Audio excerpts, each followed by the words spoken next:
Good morning, everybody. Welcome to the Thursday, April the 13th, Mayor and City Council work session. For those of you who may be tuning in with us for the first time, these work sessions we have on the Thursday before our Tuesday meetings. At these meetings, as you will see, not all of our council members are here today. Sometimes they'll have a conflict and can't attend the meetings, but can always go back and watch it on our Facebook page. The idea for these meetings are to help us discuss issues that we'll be discussing at the upcoming city council meetings, and to also give citizens an opportunity to be with us here and have some input on the topics that we're discussing. Before we move forward, I will open us in prayer. Our most gracious Heavenly Father, thank you for this day that you've given us to come out and deal with the issues of the citizens of the city of Columbus. Thank you for each council member and their ability to serve the city and work hard on behalf of their citizens. Thank you for our staff. Thank you for those who work for the city as employees that are passionate about taking care of the important business of our city. We pray that you'll be with us in the coming days and bless those who are still suffering from the terrible weather that has hit many of our neighboring counties. Thank you for your blessings. In thy name we pray. Amen. Today, we on the agenda, we want to talk about do an update on the Highway 45 flower beds, also the road grass cutting, and the Chick-fil-A road repair. And so the person that's going to help us with most of these topics is our city engineer, Mr. Kevin Stafford. So we're going to bring Kevin up and start with the discussions of the flower beds.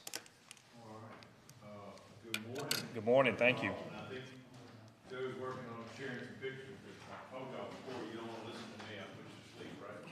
But I know the council approved a while back us getting some quotes for some landscaping improvements in the city. So obviously these two today are not related, but they are related to some of that. Well, first one is the Highway 45 landscaping. Now this is going to go from really where 9th Avenue starts and then go north all the way to Bow Bridge, that area where the King Edward is, hotel, that last area. In that area, there are technically 7 beds for the purposes of bids. We broke them into 6 beds. 2 are very small, very close together. So we took bids on this March the 16th. Intentionally to line up with spring as we come into the planting season, which we're in the middle of now. These bids are good for 90 days. You had 4 bidders, and what I've handed out now to you are a summary of all those bids. We even broke it down by the plant. We had bids from these suppliers, both for the materials and for the installation. What I'm showing you here, you'll see obviously both the material and the labor costs, but then you extend that out to the combined cost for everything. So ultimately, we did 2 things. We wanted to give you flexibility. So we have all 6 areas bid individually. We gave the landscapers the option of pricing each bed in case they didn't want to do them all for whatever reason. But for economy of scale, we also gave them the opportunity to take and quote all of the beds to do the entire job. And sure enough, it panned out to be beneficial to y'all, because if you take the individual bed approach, you'll see that Southern Landscaping and Land Management is your low bidder if you take the individual bed approach. Whereas if you take the overall and decide to do everything, Evergreen Landscaping is your low bidder. So Evergreen's bid for the entire package to do every bed, redo every bed out there, is $68,000. Whereas Southern Landscape, obviously you'll see there's 6 different bids there. I've highlighted them in green so they kind of come off the page a little bit better. They were the low on every single bed. However, when you add up all the, not add, but when you take their overall bid, their economy of scale bid was higher than Evergreen. So they would not be your low bidder if you took and decided to do everything. So it gives you a little flexibility in case you don't want to spend $68,000 on all the beds and you only maybe wanted to do 2 or 3. And the reason I say that is not every bed right now is in dire need of maintenance. The one in front of King Edward definitely needs more maintenance. It really doesn't have anything in it right now. So, and that's the larger of your 2 beds. If you're looking, that's the LS2-A bed. And Joe, okay, when you get it up, but that's the very first number that you see. There you go. So the King Edward, the Bow Bridge, that's it right here. So this LS2-A, that's the this large bed here. This is the one that has nothing in it right Nothing, now. yeah. So if you're looking at those bids on the bid tab, that's $20,705. If y'all decided to do that bed and that bed only, what I would encourage you to do is maybe ride through and look between 6 different areas, which ones that you think should be done now in case you don't want to spend the $68,000. Again, this is the one that's in most dire need. These are the 2 little ones that we coupled together as one. And so with that, that's how we broke the bid down. You can see each of those boxes. And so with these bids, and they go basically LS2B. This is probably hard to read. Is this one here? This is LS2C. So that's going to be the 3rd one down, and then LS3A is here. So pretty much from top to bottom on your bids goes from left to right on the screen. So, so if you're curious how much each bed costs. So, Joe, if you want to put up the other image real quick, just to kind of, and y'all seen this before, I handed it out a while back. I'll tell you the only things that have changed. These beds are now permitted with MDOT. They were not permitted prior to. There are certain plant materials that MDOT requires to be used, such as trees, cannot have a growth diameter greater than 4 inches. And No, it's the image of what they look like. yes, the rendering. It's the other photograph. But while he's pulling that up, so with that, for Here it is. instance, we tried to, so this is the rendering y'all have seen. So we tried to do the geckos, because y'all know the golden color they turn. They're on 5th Street right now that you see in the fall. We tried to mimic that from downtown. MDOT didn't, and ginkgo is not one that they prefer. We replaced that with a trident maple. At the end of the day, our landscaper said it's going to be just as pretty. It's a maple tree, and it's on MDOT's approved plant list. The other thing we took out is the lower petal. Y'all probably seen those before. They do need maintenance. And so one of the things we did is we replaced that with pink muhly grass. And that's not in this image. The other image we had some pink muhly grass. If you'll see, it's kind of the spider grass. It has no maintenance. And so that was we had 2 renderings last time. I didn't use it this time because the last one was reusing some existing plant material and trying to integrate it in, and it would have been more confusing to put it back up there since we redesigned the beds to meet all of MDOT's requirements. So with that, no maintenance on the Aztec grass, no maintenance on the juniper, no maintenance on the muhly grass, no maintenance on the tree. So basically you have maintenance-free plants now that also can withstand the damage that comes from the road, oil and grease from the water runoff, things of that nature. Obviously, it's not the best flower bed in the world, being a roadway median, if you will. So there's no irrigation there besides what the city provides it on occasion. So there'll be more hardy plants with lower maintenance. So anyway, those bids are good for 90 days. We're 30 days in at this point, so we still have 2 months to make this decision. Obviously, as planting goes, this is the perfect time of year to put them in. Right. Where does the budget come from? That was and has never been discussed, but at least this gives you now the dollars that you know you need and to put wherever you think it needs to be put best. So be glad to answer any questions. Well, one of the areas that we've looked at and we're looking at now is that in our budget, we had special projects money set aside for unforeseen things like this that could come up. So that is one area that we could, and Jim is double checking on that. One of the things we've also mentioned too is this is a possibility. And the thing that I really want to stress on this is the maintenance-free need of having these beds this way, because that's been a constant issue, which is also maintaining them and also cost effective.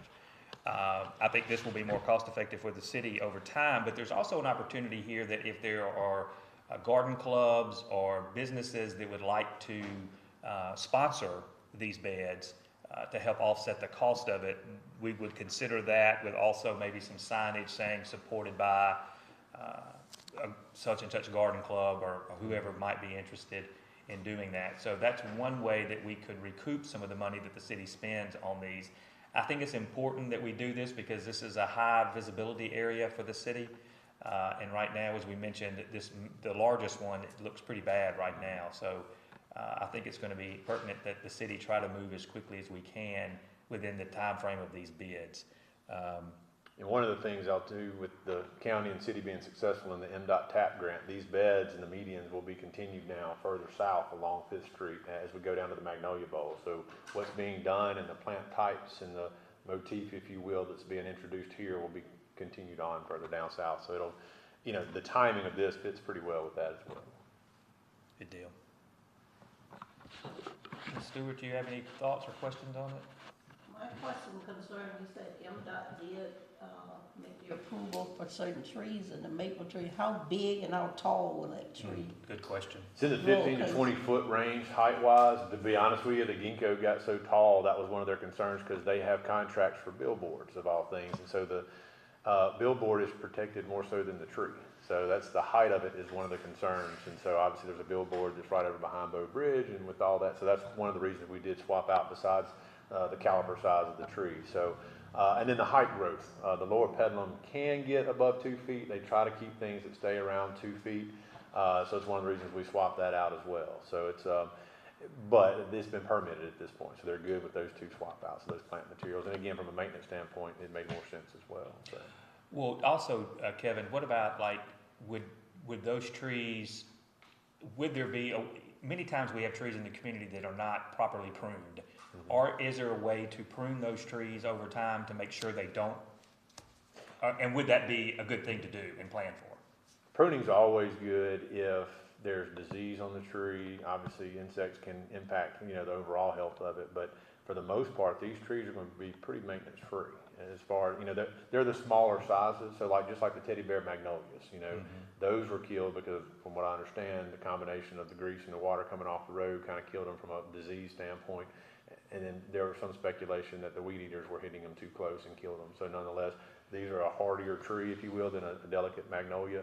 And so they should survive all those issues. And then also being smaller in stature, they don't grow as tall, so they don't need as much pruning. So, Okay. How tall you So- said those trees would grow? 15 to 20 feet. And the root system on them is not as bad either? would Correct. that- They're not invasive as far as bucking up the road and things of that nature, like you would see from your live oaks and things that we experience elsewhere. So the root ball go down and not spread Maples out? go out, but they don't go up and buck the curve, so they'll go down, they won't be invasive to the asphalt, which is another reason why MDOT allows them in their right of way. Yeah, they have a plant material list that they vetted to make sure for that exact reason, so. You said it's permitted, but to me, 20 feet is pretty tall, because we have a lot of street where limbs are just cars is being hit by limbs by passing down streets, so, you know, that's a high traffic area. We just don't wanna have a tree that have limbs crossed out. Yeah, I wouldn't, because of the width of the medians, you won't see that issue from the width. And the height wise, the lowest hanging items like on a signal and whatnot is around 14 feet throughout the city. So obviously nothing should be taller than that. In other words, when the trees get to the full height, even if they were hanging out, they should be well above what the maximum vehicle height would be. And what number of trees are we looking at, Kevin, for this? A bunch. So I can do, and I can go by bed, but and I'll give you a quick count. Maples, and since you mentioned trees, they are the only tree. 3, 4, 5, 6, 7, 8, 9, 10, 11, 12, 13, 14, 15, 16. Oh, wow, 16 total 16 total. between the 6 beds. And we would probably incorporate those going forward too with the, Correct. yeah. Anywhere in MDOT's right of way, since we know that they accepted, it was a good, from our landscaper architect's pick and MDOT's approval, those was a good marriage. Now, you and I looked at some of the roadways in Starkville one time when we were traveling through there. Are there other cities that are using these trees as well that we reference at all, do you know? I'm sure there are. I could get renderings and pictures. I'd have to ask my landscaper on that one. though. Yeah, okay. In Columbus, this is the first time we've used it though. Now, going back to the Starkville stuff, some of the similar plants, the juniper is what they have in their bed, and then the muley grass. Of course, Yeah, and it looked really nice. yeah, and of course, you know, for Starkville purposes, muley grass in the fall actually flowers is pink, but it looks a little maroonish. So I'm Maroon. sure in Starkville that was a purpose for them picking that as well. So. I have another question.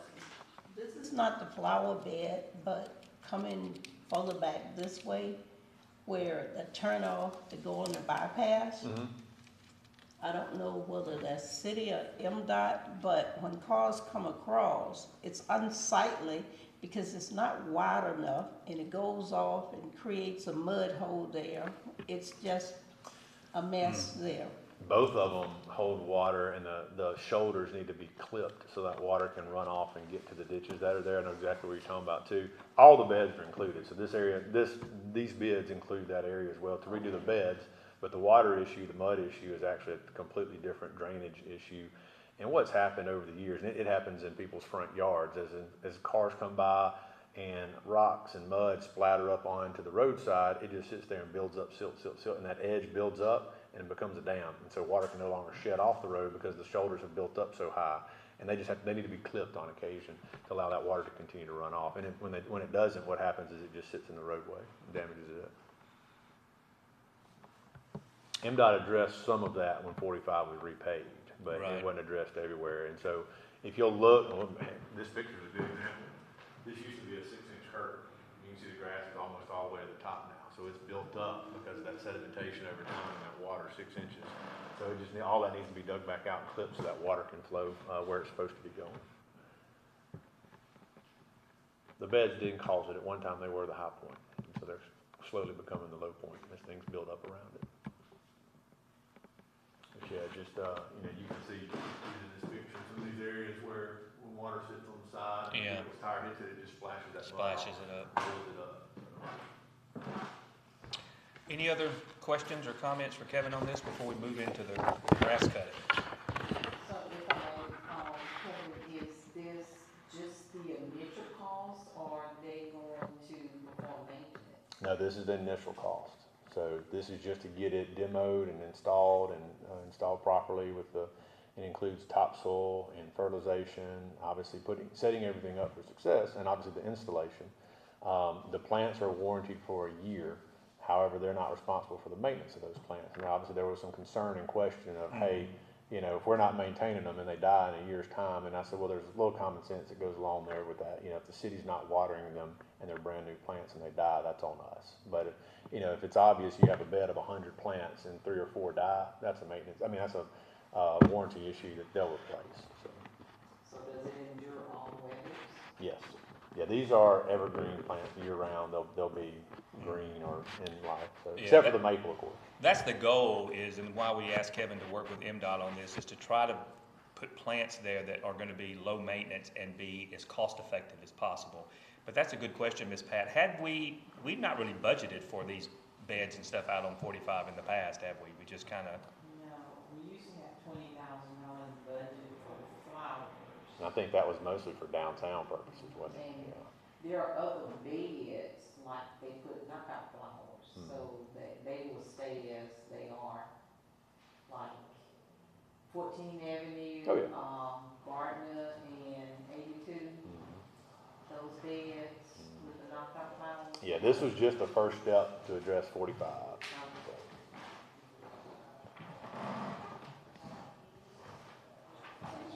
good morning. We were just finishing up on the beds. Councilman, would you, have any questions on it? No? We're about to move into the cutting. Okay. Yeah, here's the. I'll put bid tab in everybody else's box, it's not here as well.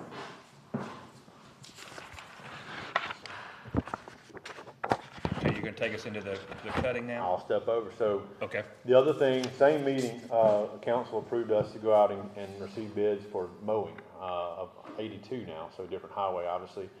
This is gonna be the portion that MDOT would maintain, but if you left it up to MDOT, they're only gonna mow it twice a year. And y'all seen what the highway looks like if you leave it up to MDOT. It's gonna be bush hog twice a year, and so in the past, the city's taken on this maintenance. And so the question was, what would it cost if we outsourced? Just basically the interchanges, and then there was one straightaway. And so what you'll have here, I'm talking like I've handed it out to you. Sorry about that. What we did there is kind of the same difference. Put it out and advertise for bids. These bids were taken the same day as the other bids. So, they're 30 days old already, and they, cover, there's only 5 interchanges in the city. You can see it on the left column there. You've got, on all these are on Highway 82, so you have it at 182, Highway 45, 18th Avenue, Military Road, and then Highway 50 or East Columbus. So those are the 5 interchanges. Those will be maintained from every off-ramp and on-ramp, and then everywhere in between, so of all the interchanges. So you see the bid there for doing each one of those. And then the last one is the straightaway between 45 and 18th Avenue, and all of us are going to know that as the Lee Mall area. So that's that stretch of straightaway between those two interchanges to keep it mowed. And so right now, we've taken bids on those areas. Now, the way this contract was set up was that this is a 3-year annual contract that can renew annually for up to 3 more years per year if both parties agree. So what you see here is y'all had 3 bidders. Your low bidder is S&S Landscape and Nursery. Low bid is $74,997.20. And then you can see each interchange broken down individually. And that's in case y'all decided that you wanted to do one individually. And one of the trains of thoughts, conversations we had, I know Councilman Green was involved with this, was what if you had a small landscape company that had the capability of maintaining one interchange, but they didn't want to maintain all 5 in the straightaway? Maybe they could give you a low number and you may have to manage 4 or 5 different landscapers, but at least you may get a lower price.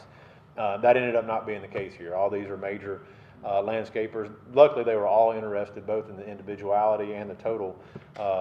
So with that though, S&S, y'all can see, is a large difference between the other bidders, and so that concerned us.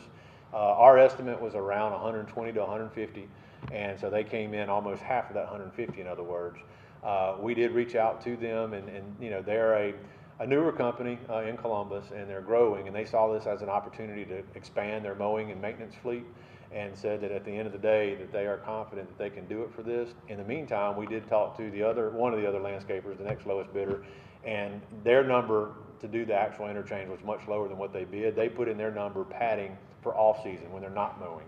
And so they said we have to keep those employees staffed, so we put a number in there to cover them. S&S didn't do that. And so that was a very large number to keep people employed, just to keep the contract open, if you will. And obviously they would have been doing other things on the city's dime, so that's why they bid much higher.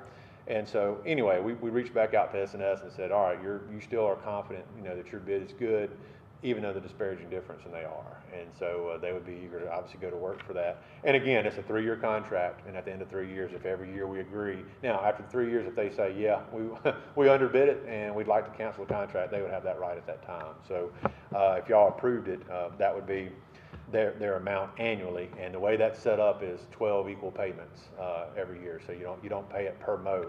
Now, you'll see the bid on there to the left of their numbers. You see the per mow with the star beside it. That's there for 2 purposes. First off, if y'all, let's just say you had an event coming up like Market Street and y'all wanted it freshened up a little bit more. Right now, it's set up to mow basically every 2 weeks during the mowing season. And let's just say you wanted to have it freshened up for an event going on. That's how much you would pay for each of those interchanges if you wanted to have a one-time cut. The other side of the coin is if they aren't upholding their end of the mowing, and if they skip, let's just say, a 2-week period and go a whole month, that's how much you will deduct from their overall payment if they didn't do those mowings. So it kind of, again, goes both ways. But so that was their bid for each individual as well. That'll serve that purpose. And again, y'all have 60 more days before this goes into effect. I will say that he is looking at the school district's maintenance contract for mowing their grass right now, and actually called me last week wondering what decision would be made here, because again, this plays into them staffing up and buying equipment to do this work. So, but again, for $75,000 annually to keep these areas mowed, have not talked to Casey, do not know how that compares to what he thinks he's spending, but this is obviously a scope that they've been doing for years.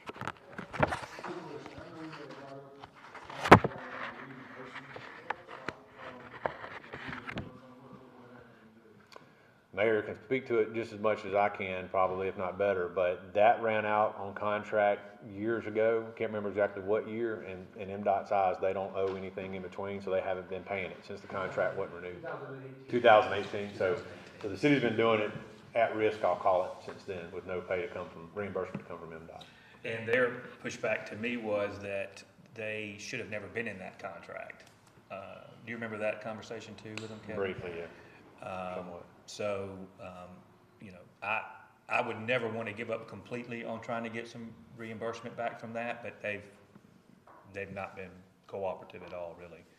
I will also add that we have been in discussions with the Board of Supervisors to split this cost with us. And we had sat down and talked with them before we got these bids. Since these bids came in, we have shared it with them, and they have Tripp has dispersed it out to the Board of Supervisors and getting feedback on it. Because obviously this is part of the county too, and it's an important area where it is very visible. They are looking into how they could potentially budget to help with this cost. Now, they are also already, the county is also paying, I believe, out around by the airport. They're paying for the maintenance out there that MDOT does not do on a regular basis too, so they've got that into consideration near out where the industrial park and everything is. Right. You know, But they are looking at helping us with this expense. and the other places, the other straightaways that are not covered, obviously would still be covered by MDOT every 2 years. So if you can imagine, you know, pretty much everywhere from 18th Avenue east, those outside of the interchanges would be grown up. So if you can imagine as you ride by, looking down at Line Hills and those areas, looking on MLK, and then overlooking the rail yard, when you pass over the Lux, all those areas would be grown up naturally. And y'all know those are built up pretty high and pretty steep, so I don't know visually if that's a negative thing, as much as these are so much more visible, the off-ramps are. So. And you said this was 12 months, so it'd be looking like $6,200 a month, probably $3,000 if the county do a 50 split. If they agree. Yeah, yeah. And I know considered buying new zero turns recently. Y'all know how much those costs are, and that's an annual ongoing thing. So not to say that they go away. There's still plenty of other places in the city that need mowing. So And it seems like we'd be saving. that's been our conversation. That's what At we this think, price, yeah. I told you what we thought it was worth. So at this price, I think you are money ahead.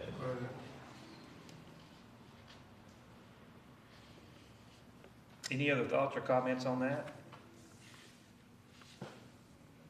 Thank you, Kevin. This is good. I'm gonna let Kevin stay up there while we're gonna move into the, recent conversations we've had with the owners of the Chick-fil-A road, what we refer to as a Chick-fil-A road, but it's actually, and I didn't bring my notes up here, it's Magnolia, and it's his last name is in there.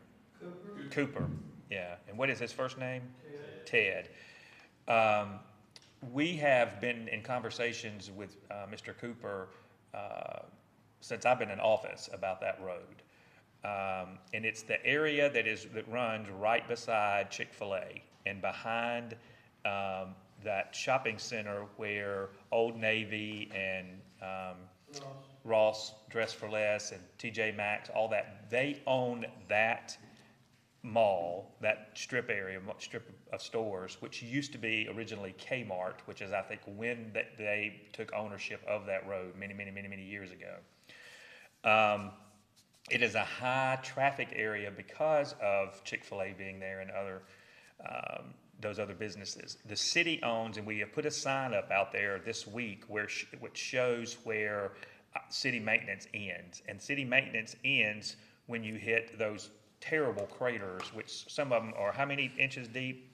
9. It is a very dangerous area. If somebody were to come through there on a motorcycle at night or something, it could be very dangerous and life-threatening. We were out there again this week watching people drive through there where tires have exploded and they've had to pull in the Chick-fil-A. What I will say to the public too that's listening, Chick-fil-A does not own that road. I think they've been getting as many phone calls as we have probably.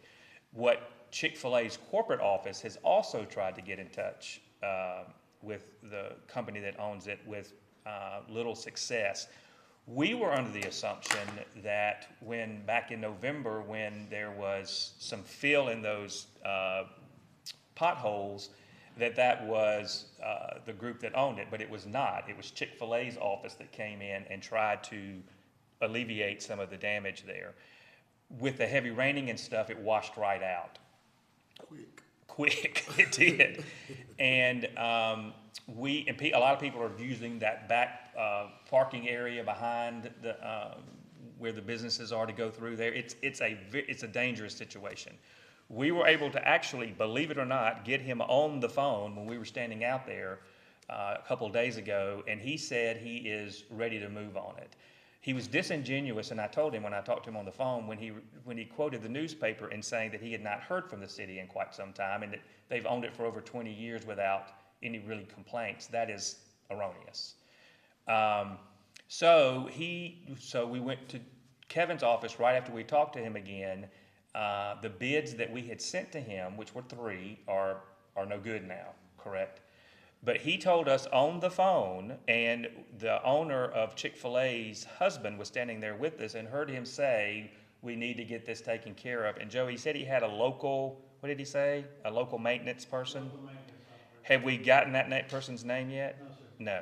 Okay, so we're trying to get that, but Kevin, we talked to you, so what is our next step? You've got his contact information. Right, and Zach, y'all know Zach had originally gotten this quote. Yes. A little over a year ago, that's the last time we made contact. And he's gonna reach out to the same firms and basically say, and his first question to me was, well, is it gonna move forward within the next 30 to 90 days, knowing what gas is doing? I mean, it's very low on gas at 10, which is why the whole bid's no longer good. And I said, that's the word we've gotten, is it's gonna move. So he's reaching back out to the same 3 companies to get the bids updated so that we can share that with the owner. And it's not filling potholes, it's redoing that road. The base failures that are already there, they're gonna Have to open cut those and start back over. It's a full depth asphalt repair. And so, because his portion, in a surface area standpoint, is probably about 40% of that road. Whereas the cost, he's probably more like 65% of the cost. And his curiosity when we last talked to him about it was, why is my share higher? It's because your damage or your issues are much greater than ours. And so. My we Lord, have- it's the worst I've seen anywhere. It probably is. I would Is agree. it possible that we can repair it and they pay us back? That's what I've been asking. Jeff says no. Well, if he gone that I've been many trying to years, close the 20 road. years and say you haven't heard, what are your chances of spending money getting it back? Slim. But that road cannot remain as it is. I've tried to shut it down. I've asked everything I could potentially do, and Jeff keeps saying because it's private, I can't do it. Chick-fil-A also told us while we were standing there that they are gonna do soon major improvements on Chick-fil-A, and their entrance is gonna move down to that end. And if you've seen it, some of the others where they have like the awnings and stuff when you drive through, they're bringing all that here, which is great. But, that road something has got to be done, and it's got to be done quickly. And we did send that to him over a year ago, but we've been calling him, following up a lot ever since, and he wouldn't answer the phone. And so we got him at 7:30 California time, Miss Stewart. I was surprised. When Joe was calling, I said, he's not gonna answer, but he did. Promised that they would move, they're motivated to move on it. So that's what we want to bring the update on this, and that we're trying to bring every pressure that we can on him to get it done, and to let people know again, Chick-fil-A does not own that road. The city does not own that road. Now, what we have said is if he gets it up to standards, that the city would consider taking it back, because we own the first part of it, which is in much better shape than what he has, and to try to avoid this kind of situation going forward. There are also some areas around that we've been in touch with the whole group about that owns Lee Mall. There's some very bad spots around in their parking lot that they're aware of. There's also some on the frontage road, Kevin. What are some other ones? Yeah, I reminded us on the mayor, this same issue came up with Hardee's on their road not long ago, and everybody wanted the city to pave it, and it was private, it was the mall, so the mall actually paved that. So, but it kind of took the same process of conversation to get them there to do that. So, Aberdeen Road has some issues, that is city. But at the end of the day, I know there's also discussion about that road and whether there's interest for it, for Lee Mall's purposes long-term, but that's a whole other conversation for another day, but, you know, if the city, if he were to bring this up to city standards and take it on, the average cost for just the overlay maintained properly would probably be around $5,000. So it's not a huge cost to the city once it's taken on, and that's $5,000 probably every 15 years. So, you know, on average, but, so that's the benefit, if you will, to the citizens, is knowing that there's somebody there to take care of it moving forward. Because who knows in 15 years where the next owner will be. Feedback I'm getting, they think because the mall is being refurbished, that they're definitely gonna do. Thank God, they're finally gonna do something with parking lot. But there's plenty of room to move around those holes in the parking lot. There's not on that one road, so. But Yeah, there's that's- Peking's got some issues with their parking lot too. There's some other ones there.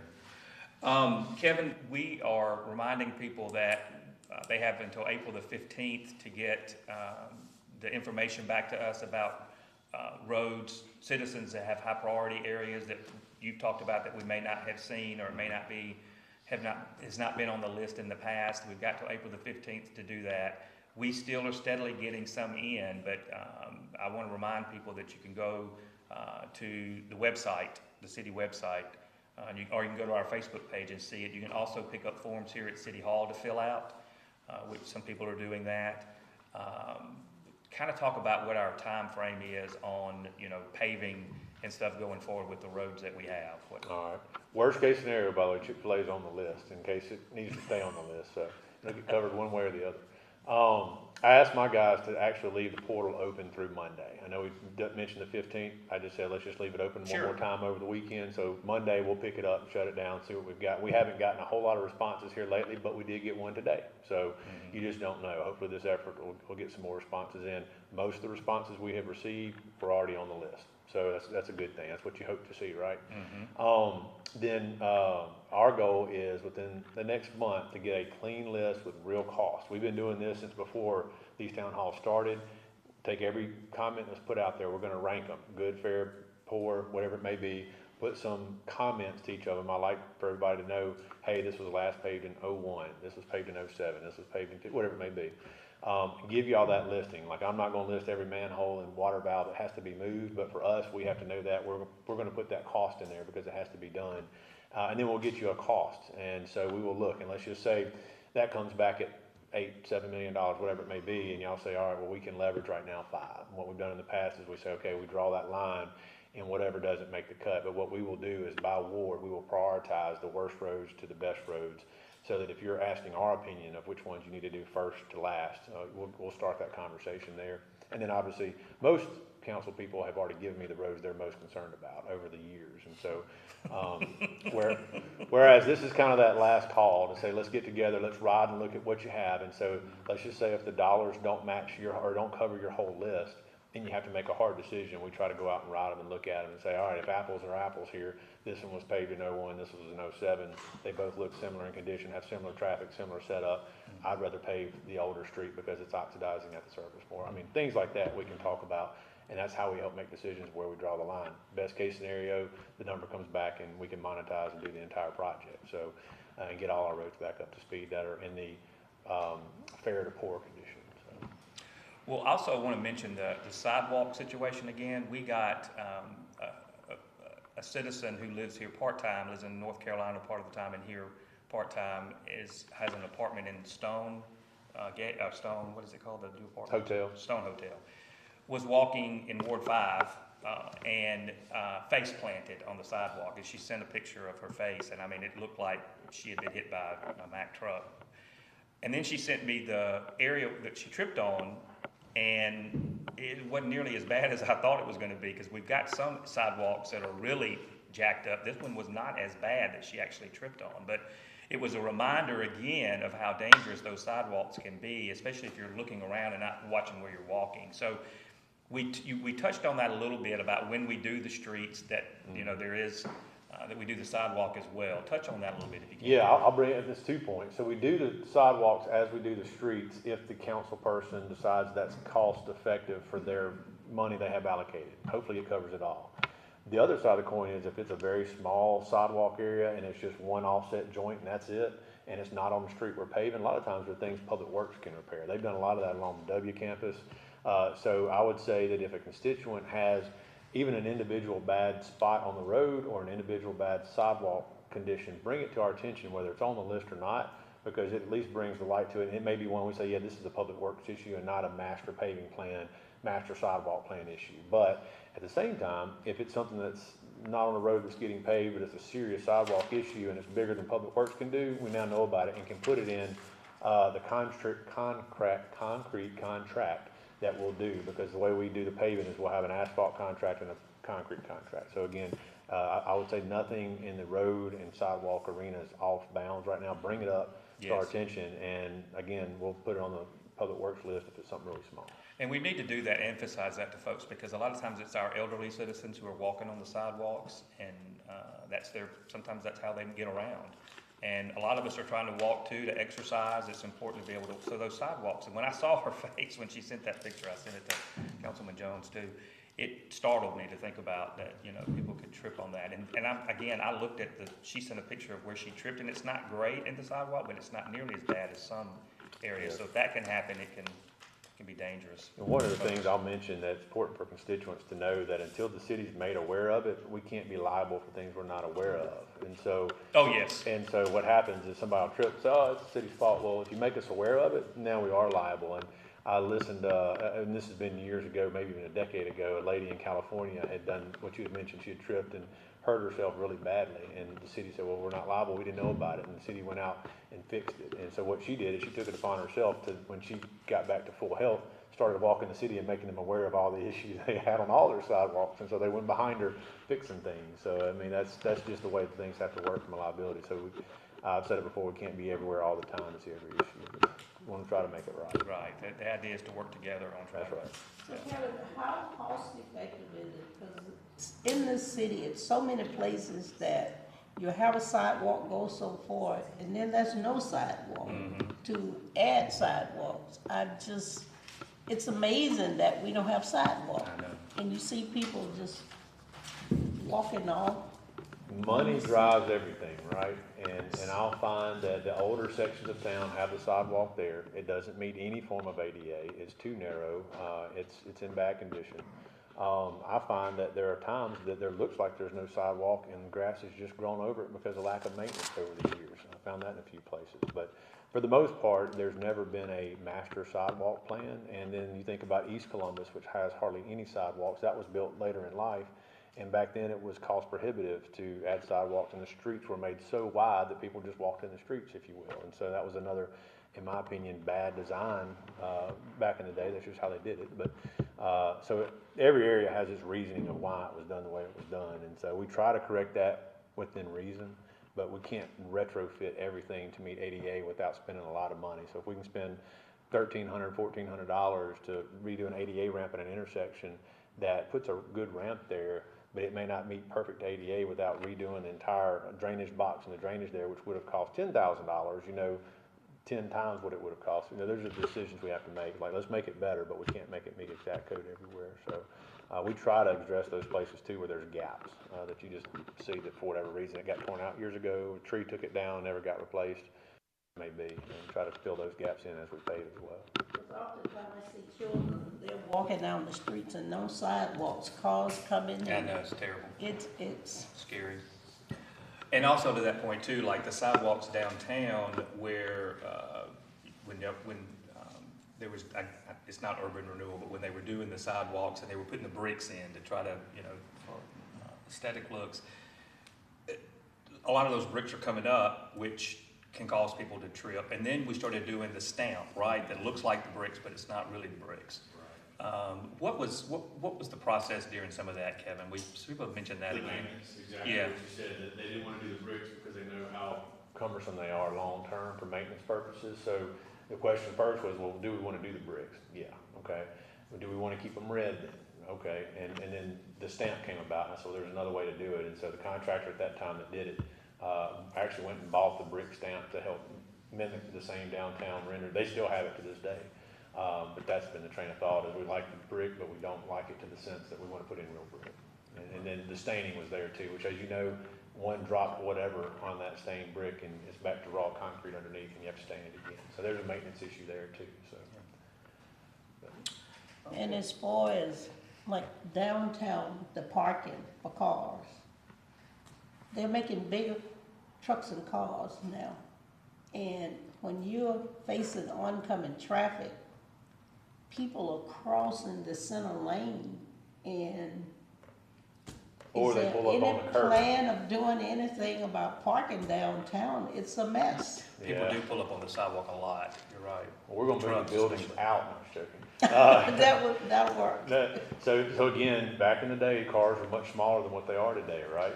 Just like beds were smaller, doorways were smaller in houses, everything's bigger these days. And so, unfortunately, you can't move the buildings, and so you have to make it work within the right of way that you have. And so the question is, who gets more fair play, the pedestrian, the biker, the parker, or the actual vehicle? Well, the lanes for the vehicles can reduce some, but you can only gain about 2 feet. And a normal, what used to be 12 feet, we can squeeze it down to 10, which still doesn't help the situation with the long trucks. And so the way you fix that is what right now is angled parking. We can angle it more, which you're gonna lose parking, which you're then gonna get complaints from all the merchants downtown and constituents potentially. Or you can go completely parallel parking, and which will really open it up. And matter of fact, we've had a lot of road diets where we've taken those angled parking, taken parallel parking, and we're able to add bike lanes behind that to accommodate more users in that. And they give you less parking if you Gives went you less parking, totally and so that's, parallel. what was it, 2000, there were some complaints about there's not enough parking downtown. So a downtown parking study was done to show that at maximum peak at that time, 70% of the downtown parking, available downtown parking spaces were used, which shows there's still 30% capacity unused. But that includes the parking lot behind here, behind the dispatch, behind what used to be front door, back door. You know, counts all those parking spaces as available.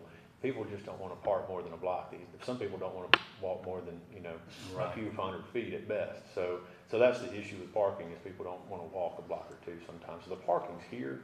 So when you say you're going to lose parking, I always make the argument that, well, you just have to walk a little farther. You know, you do lose it, but I think it's here right now. Well, and that brings up the fact that parking lot that the city owns that is behind Jay Broussard's is in terrible shape. And that's been brought up to our attention several times. And then that roadway back there, right behind there, that we own part of, and then we sold part of it to when they were doing the renovations.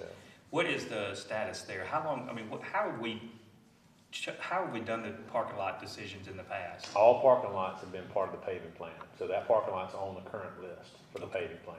So City Hall was on this past paving deal. Yes. The one behind the dispatch was It on the got one done. before that. So it seems like pretty much every paving cycle, we try to add one big parking lot. So the next parking lot that we've already had for the next redesign, besides that one, is over by First Baptist Church, or the old First Baptist Church. So that one is in some need of repair. So that's, a lot of people, it's out of sight, out of mind, but it's still a public lot as well, and it needs some repair. So again, kind of every 2 years, with these major parking lots downtown get a facelift.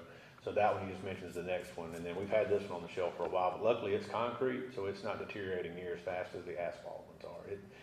It just has a really poor parking layout. Going back to your point of big vehicles, it's hard to get in and out that lot safely. So we're reconfiguring that parking striping and fixing a few concrete areas to make it better. We probably brought this up, but I wanna refresh my memory. What we gonna do with the police department parking lot? We didn't I bring it actually up. get to restripe it whenever it gets redone. One, it needs it, not striping, but paving. Right, But the and that back striping is a road nightmare. leading mess. to it. It's a mess. I don't know if that was done by design to make it difficult to get through there, but it's not efficient. And the chief agreed that yes, he would like to see a new striping plan whenever that gets redone. So, and I think you will also gain spaces when you do that as well. Not to say parking's an issue there, but it can be. I mean, I've parked at the old Atmos building numerous times during council meetings, so. This is my ward. There seems to be no rhyme and reason for when you enter, it's a lot of parking space in there.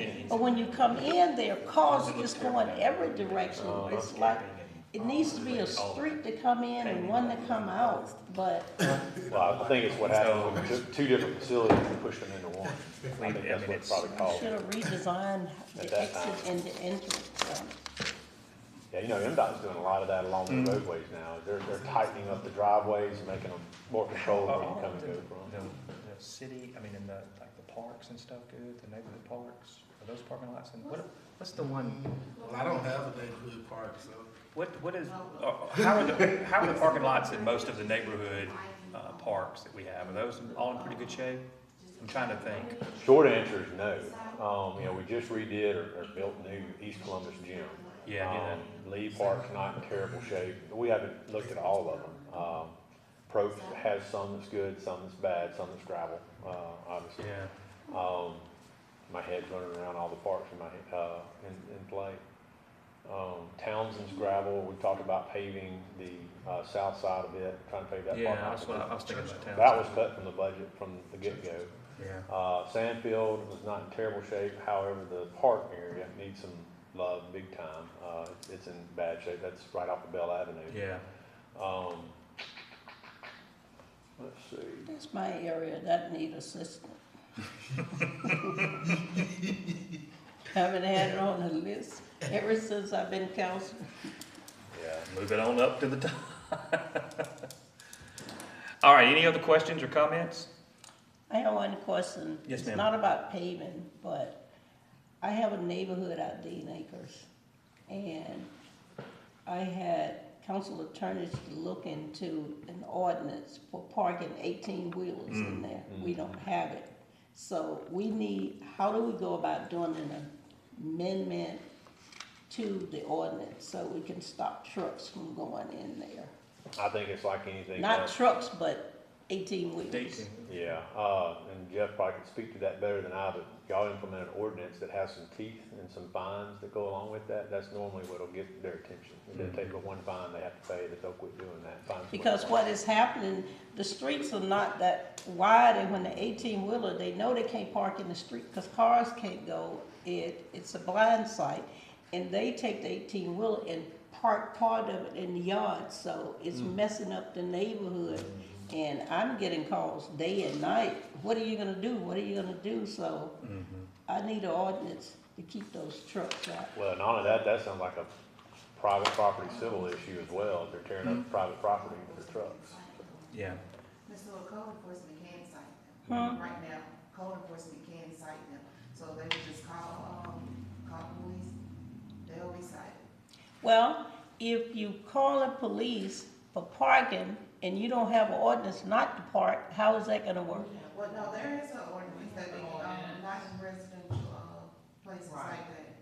Yeah, so there is one, the fine probably needs to be increased, but there is an ordinance.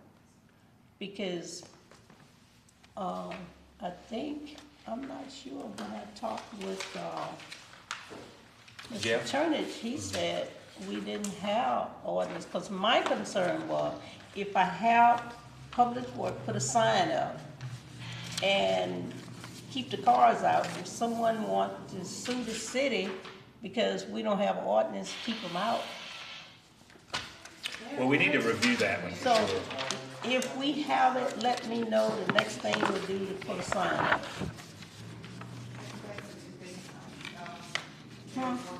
I think it mentions the name of the cam of the truck, and there is one.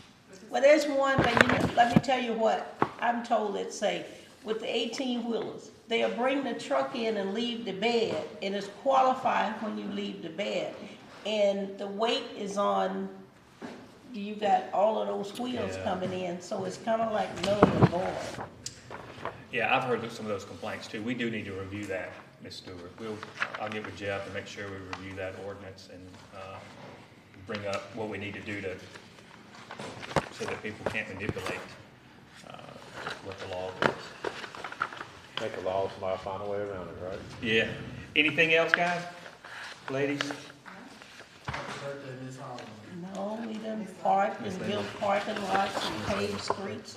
Whose The birthday? only thing missing is the money.